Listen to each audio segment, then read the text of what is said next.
the plan. Yeah.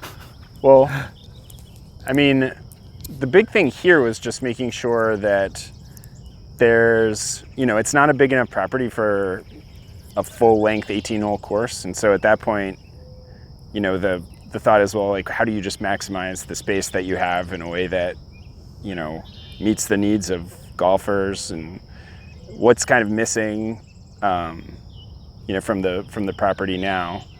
And like, East Potomac's driving range is incredibly popular, and part of that is its location and ease of access. And Rock Creek shares the exact same thing. It's so many people are driving by here on the way home every day in a lot of traffic, and having things that people can do in, an hour or 2 hours on the way home from work or on the way to work is pretty valuable. Absolutely, and we're in prime commute home territory. Yeah, exactly. We're north of downtown, Yep. north of Capitol Hill, on the way to the Maryland suburbs. Yeah. So you're saying this, in your proposal, this is the driving range? This is the driving range. Which is right now number 10.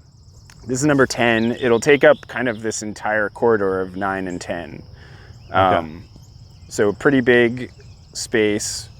You've got as much, kind of area to hit into as you need.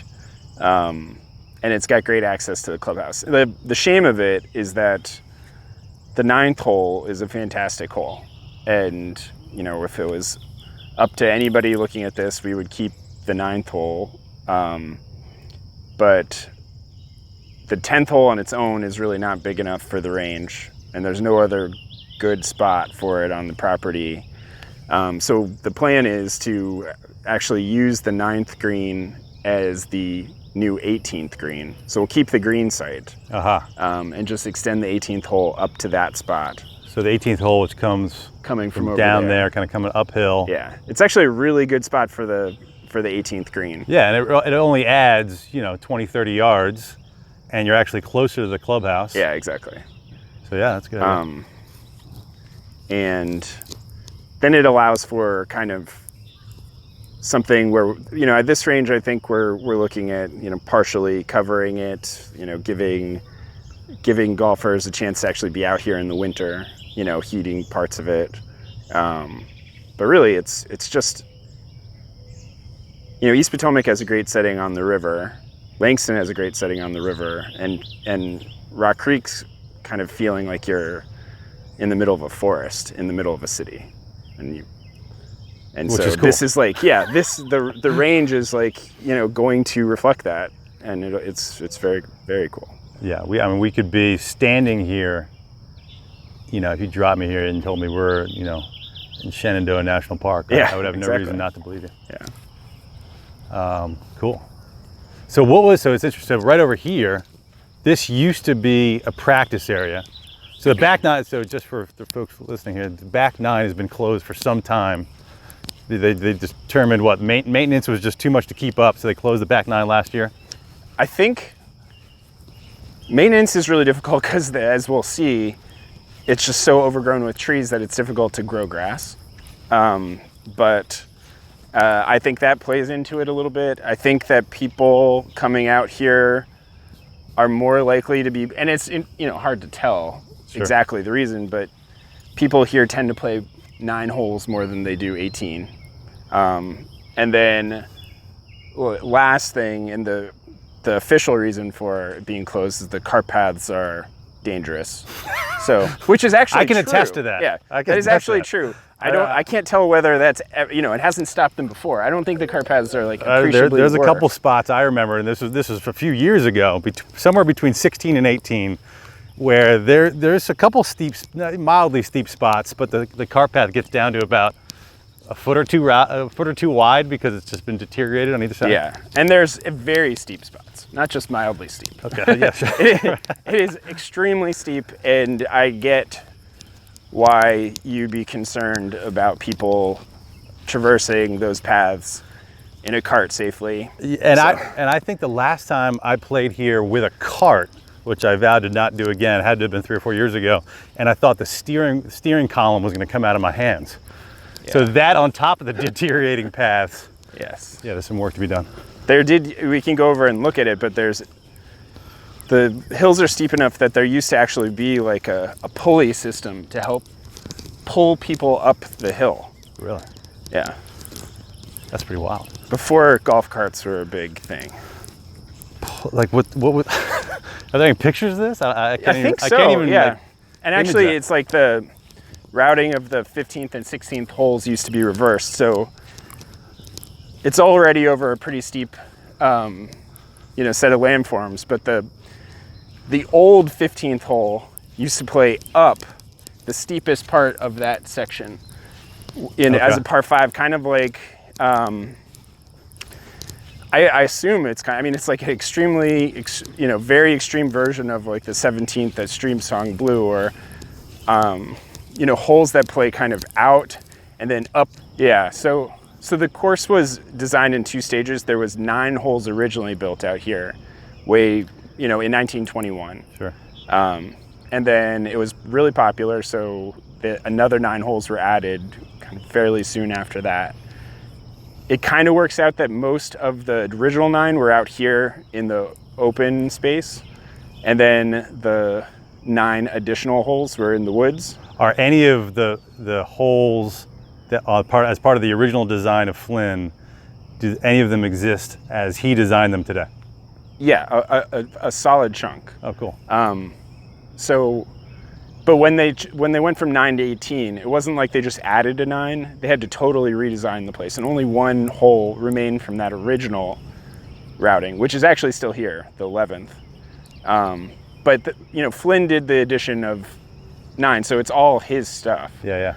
And I don't know, I'd say like 50% of the holes are originals. Got it. And of the 9 holes that we're retaining, 7.5.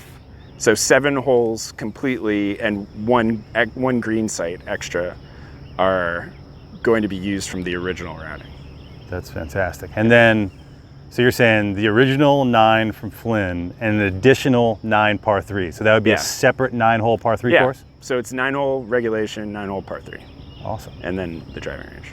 Like, what are we talking about? Like what's the long, in your vision, are any of these long par 3s? Is it pitch and putt? Like, what are we talking we're going to go walk around over there and we can kind of talk about it. But it's not pitch and putt. I would put it more on the range of you're getting holes from 80 to 150 yards. Cool. Awesome. Yeah. Let's keep walking. Yeah. I can talk. So I think whoever wins, the courses will be in good hands. I mean, I think the thing that separates us is that we come at it from a real knowledge of golf and the golf world, and a focus on the golf courses themselves and what makes them special and how to recapture all of that. And so, this right here is actually, so the back of the driving range would be up there. One of the holes that would be kind of new, I mentioned that there are 7.5 Flynn holes. Mm-hmm. Since the 11th hole here is one of the original Flynn holes, that's actually one of the holes that we're retaining. But then we have to get around the par 3 course and down to the 17th hole, which is another original, on the main 9 holes. So Gotcha. This hole right here, if you're looking at the kind of Dr. Seuss looking trees that are overgrown with vines. But you'd be playing into that corridor between the big trees. As part of the par 3 course? No, as part of the main course. So what hole roughly so are we this on right now? is the, so this would be the 7th hole. 7th hole. Yeah. So just to think about it a little, and we can walk a little more, but would the first tee be kind of in the same place as it is now? So you play 1, then you play 2, but to the 3rd green. Then you play through the what's currently the 4th hole corridor to the 5th green. And then you play down the 6th hole, just as it is. Yeah. And then you play... I forget, which one's the par 3 kind of down right as the entrance on 16th Street? What hole is that? That is... the 3rd, I guess. The one you drive past as you're coming in on the left. Or the one on the... So the one you drive past, that's the 4th hole. That's the 4th hole, right, Yeah. right. Which is the, okay, yep. Yeah, and then on the other side of the road as you drive up, that's the 3rd green, and you make that walk down the road to get to. So then you got to come, if this is the 7 here. So yeah, you're coming, so then you play, the current 7th and 8th holes are a par 3 and a par 4, but Flynn had that as just one hole, from the 7th tee to the 8th green. So we're, putting that back in place as well. Cool. That will be the 5th. Okay. And you're gonna play the 5th to, the current 8th green, and then you walk right behind it to play the 11th hole, which is right back here. And that would be the 6th? Am I getting my math right, or that? That would be the 6th. Yep. Then you would come to about here, and you'd play a tee shot into what's now the 15th hole corridor. And you'd be playing down the 15th hole to basically where the 16th green is. Yep, okay. And then you play 17 and 18, and that's the 9. Kind of as they are now. Yeah. With the extended 18, right? Okay. And so the par 3 course would be deeper where the back 9 exists today? Yeah, so you'd start by the 10th tee where we started, and then you'd be going through that practice area, and you'd cross over this hole at the point at where this hole, which would be new 7, and the 8th tee, which is the current 17th tee, the par 3 course would also come in right there. You jump over that and you play into the back 9 corridors. Cool. Given the assumption that the golf course is going to be here, our the main thrust of what we want to do is make it as friendly to the environment as possible. And both Will and I, our landscape architects, this is something that we care a lot about. We feel like there's a better way to show the world, that you can have golf and other uses, whether they're, the baseline use of any property for just ecology, or, for other people who use the space as residents in the area, and golfers. Sure. Everybody gets something out of the space. That's great. So who actually did the layout? Was this, a joint? Because one of the things that I've read from National Links Trust updates is that you guys have brought in some big guns to help design the course. Tom Doak, Gil Hance, others. Were they involved in kind of the plan of rerouting, or is it mostly just you and Will? No, yeah, they were definitely. And like I said, the last time I was out here, I was walking the property with Gil, and talking about what the best way to use it, given that all this stuff we're talking about, obviously we don't want to be impacting the forest much, though it's a necessary thing in some ways just to grow grass. But how can you reroute this place to maximize the amount of Flynn, provide as much golf to people as possible, and do it in a way that respects the amount of time people have to play golf now, and the reality of where this course should really fit in the greater DC area in terms of what are people looking for in this location. And so we ended up settling on maximize the historic Flynn golf holes, reflect the history of the site, add things that people can do in a short amount of time, like the par 3 course and the driving range. So what would Gil? Low space in there. Yeah. It's hard to make anything work. What did Hance and his team? What were his thoughts on the property? Oh, I mean, I think kind of what anybody would take away when they walk here. It's beautiful. It feels old, in terms of the setting. Feels mature and just hard to believe that you're in the middle of a city with this kind of open expanse and forest. So, I mean, I think he was really pumped about the potential. And also, I mean, he's a Flynn guy. He's from Philadelphia. He knows the,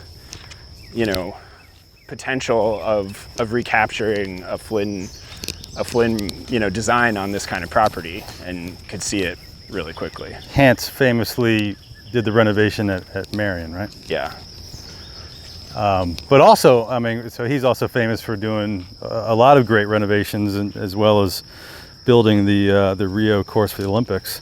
But he's got some work with some lesser known munis. He did one right outside of Wilmington, Delaware, didn't he? He did. Yeah, I don't know about that. I know he did one on Long Island. Okay. He's done course at Crail in Scotland. I mean, a bunch of affordable golf. It's probably not what he's best known for, but he definitely has done it. But this would not be a new experience for him. No, and he's working on Cobb's Creek right now, which is Really? probably the best parallel to this. That's a Hugh Wilson course. Yeah. So there's a Flynn Philadelphia. connection Is that shut down right now for renovation? That is, it is in some level of construction, yeah. Oh, cool. So in an ideal world, we would retain a bunch of the best trees in this, but it would thin out a little bit, and you'd have parts of the par 3 course coming, down the corridor at the bottom of the hill. Not quite as far as up here. Yeah, I mean, this is a serious hill. Yeah. So this hill, right? This was the hole I was talking about. As the hole used to play towards us through this corridor. You'd play to the bottom of the hill, and your second shot would come up here, and the green was back there. Okay. And this is 16 right now? This is 16 now. Yeah. So where are we now in your new plans? So we are now on the par 3 course, though you wouldn't actually get up as far as this point where we are. Okay. So you'd be the seventh green and 8th tee of the main course would be kind of behind the last trees on the left there, and then the par 3 course would cross over at that point, and you'd start down this corridor with a couple holes, and then you'd play to the 13th green, which is out over behind the trees over here, and then you would start from the kind of high tee behind the 13th hole. You'd play down into the 14th hole corridor, and then eventually back up to the area of the green we're looking at the end of this hole, and then you'd cross back over. Got it. So. Is one of the ideas on the par 3 course to make it, par 3 course, you think walkable. Oh yeah. And so absolutely. with all the hills out here, is that kind of taken into account? Like, we're not trekking up and down the steepest parts of the property? Well, in actuality, like, since we are playing down the hill that way and not really coming up the hill on the par 3 course, a lot of the worst parts of the walk are not happening. Perfect. So actually we should head this. Oh, you know what is somewhere in here is that pulley system, though. Yeah. Looks a little overgrown. It's still, Yeah. there's remnants of it? Yeah. Let's check it out. Oh, there's parts right there. It's funny, I've taken pictures of that equipment before, having absolutely no idea what it was. And there's a little track in the middle of it too. So you're saying back when this hole played up the hill, the pulley system would bring you up? I mean, there's a lot of heart attack hills in golf, but this is one that was mentioned in the Washington Post several times back in the day. I'd love to see like a picture of that. Like, are they sitting on something? Are they? I mean, because these are people walking with their bags. Yeah, I don't know. You must just attach your bag to it. I don't really know what. Maybe that was it. That's just carrying your bag and you're walking. Yeah. Interesting. Yeah, there's not really snow to glide you up to the top. Yeah. Where do you want to go? Let's just head this way. I mean, it's fine. Yeah. There would be a hole that takes you to the bottom of this slope here, and then so this is the spot where everything will kind of come together on the two, the par 3 course and the main course. Like green, you'd have the green for the 7th hole over here. Mm-hmm. 8th tee, current 17th hole right here. You'd have a par 3 green on the far side and a tee playing over towards the practice area over there. And then you'd be having a hole come up to this green site from down below. That's the biggest clearing that we would have to do Got it. for the par 3 course. It's already pretty clear here. Yeah, oh yeah, This like is a cool little spot. for the most part, we are adding more forest to the property than we're taking away by a lot. I mean, you can almost, if you clip the corner over there, you can almost see all the way back to the clubhouse. Yeah, absolutely. So one of the things about the Park Service, they're really good about saying, like, this is the era for historic preservation that we care about. And, for Rock Creek, it's around when the course was built. And at that time, you could see this part of the forest didn't exist. So you could see straight across to the clubhouse, definitely, at that time. That's what's interesting, seeing a lot of the National Park Service. And it's amazing how much work they've done studying and reports on these 3 courses. But and over the last week or so, kind of prepping for this, I've reread, or at least reskimmed, if I'm being honest, a bunch of the reports. And some of the pictures, like the one that jumped out at me was at Langston. Like, I don't know how many times I played at Langston on the back 9 when you're teeing off at 10. And whatever it is, you're on Kingman Island, 10, 11, 12, whatever it is. And I probably played that course 10 times without realizing I was on an island. I know. Well, it would be hard to tell because, like, you really can't see the edges until you come to the par 3 on the far end, and then when you're playing into 10 fairway, which should be the most dramatic spot on that property, you can barely tell you're hitting across the river when you're on the tee. Yeah, even so, anything. I mean, I always knew I was hitting across a creek or a river or something, but there's no concept of being an island. And then when you see these aerial shots, you say, okay, that's clearly an island. And then when you see the shots from like the 20s and 30s and 40s and 50s, there's no trees on the banks. No vegetation on the banks. And you're like, oh, wow. So I'm almost curious, and I feel like we could do a whole nother one of these just at Langston, a whole nother one of these just East Potomac. But like, is there any are those trees now integral to or necessary for the integrity of the banks? Like, could you remove any of those? I mean, yes, you could remove all of them. We've actually, but whether you would do it, I mean, it's like, in some cases, really mature vegetation that plays an important ecological role. At the same time, there are other, options for vegetation that would do this, a similar or the same, role in terms of filtering water from the golf course before it gets to the river. That would allow a lot more interaction visually between people on the property, on the island, and the rivers. So that's really where we're thinking to go and we've done it in conjunction, our planning with the Anacostia Watershed Society. Oh, really? And they're, cool. Just as invested, and we are obviously more so because it's the thing that they do, making sure that the river's healthy and that the right native vegetation is in the right places. And, that one of the nice things about that conversation is just how much alignment there is between what we'd like to see happen with the golf course and your ability to see the rivers from the course and just how spectacular the spot is. There's a lot of alignment between what we'd like to see as golfers and what Anacostia Watershed Society would like to see, for the health of the river. So it's a pretty great scenario. Yeah, I mean, it's really, really cool. Yeah, because it's not just the island. I mean, we're talking 16, 17, 18. Yeah. You don't really, it's just you're staring at trees right there. It's kind of hard to believe how spectacular that property could be with the right management of invasive species. Just getting rid of the things that shouldn't be there. Right. Interesting. Well, we should probably start heading back. The gnats and the heat are starting to pick up. I know. We can walk up 18. Sure.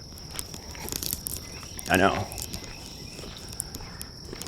And so since the original Flynn design, with some additions of roads, if I'm correct, in Rock Creek Park, some of the land has been lost. Is that right? Yeah, definitely. So the front 9 lost a par 3 and half of a par 4 to the construction of Military Road through Rock Creek Park. So when that happened, what was already a fairly cramped piece of property for 18 holes became a lot more cramped. So when that happened, you play the first hole, and then you play, the original routing went 1 and 2 as they are more or less right now. But then there was a par 3 playing back into the corner over there, and a par 4 playing up to the 3rd green. So they ended up losing the par 3 and then just having the golfer walk backwards from the 2nd green to play a par 3 to the old 4th green, which is now the 3rd hole. And about like when are we talking? What decade? In the 50s. 50s. And so what that did was compress basically the entire front 9 into a smaller piece of land, and a lot of the par 4s were cut in half and made into par 3s in order to get back the holes that were lost. Sure.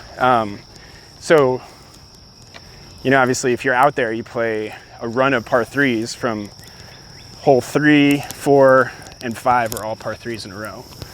And in reality, in the original design, none of those holes were par 3s. So, Gotcha. Yeah, So it had a big impact for sure. Is that relate? So, in your proposal to kind of recapture Flynn's original design, since there's less land, is part of the idea to recapture the routing of those holes, even if it's on slightly different land? Yeah, that's exactly right. So I mean, we can't get back the par 3 that was lost. Sure. But we can kind of string together as many of those holes that could still be recaptured into a 9. Yep. And so we then have to add some holes from the back 9 to make it all work. But that's kind of, this is one of the holes that we would, you know, be So this using. tee box would remain. This would Yep. be number 9. It would just be another 20, 30 yards to the green, which is currently number 9, right next to the clubhouse. Exactly. Yeah, so I mean, our thought was use as many of the greens as we can.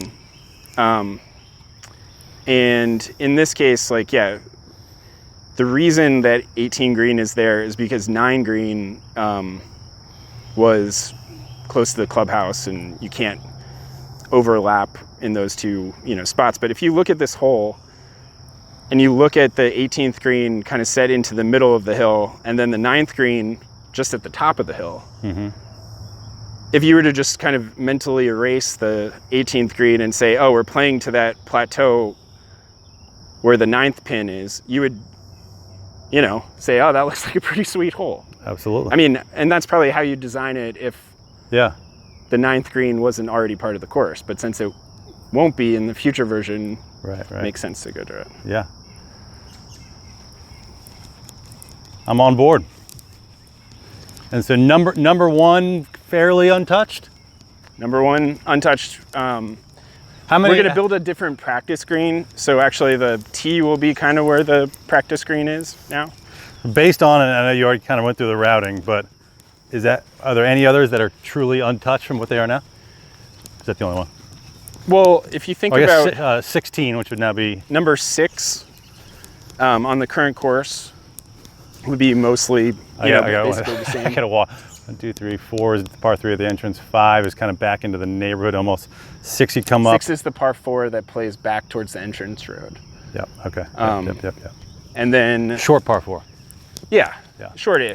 What's I mean, it's one of the longer. The crazy thing is, it's one of the longer holes on this front 9 because everything's been. So that's a quick aside. What's the breakdown like? What's the total par on the 9 you're proposing?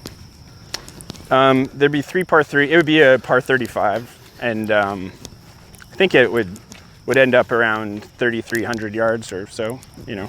Perfect. Yeah. So 6 would be the same, and then what's really cool is that right now 7 and 8 are 2 holes, but that corridor was just 1 hole. And it's really simple. It was just from 7 tee to 8 green originally. So we're putting that back just how it is. And then like 11 would be the same. And that's a hole that dates all the way back to Flynn. Oh, right, sure. And then that's the one of the last handful of times I've played it, you're hitting off a mat. right. Good. So y'all just walking, hiking, or? No, I'm sorry. We're just doing. I'm actually interviewing him. He's one of the guys that put in an RFP for the whole thing. We're done now. We're gonna walk back to the parking lot. Yeah. Oh, okay. All right. Yeah. We just walked around. That's all. Yeah. No problem. Thank you, man. All right.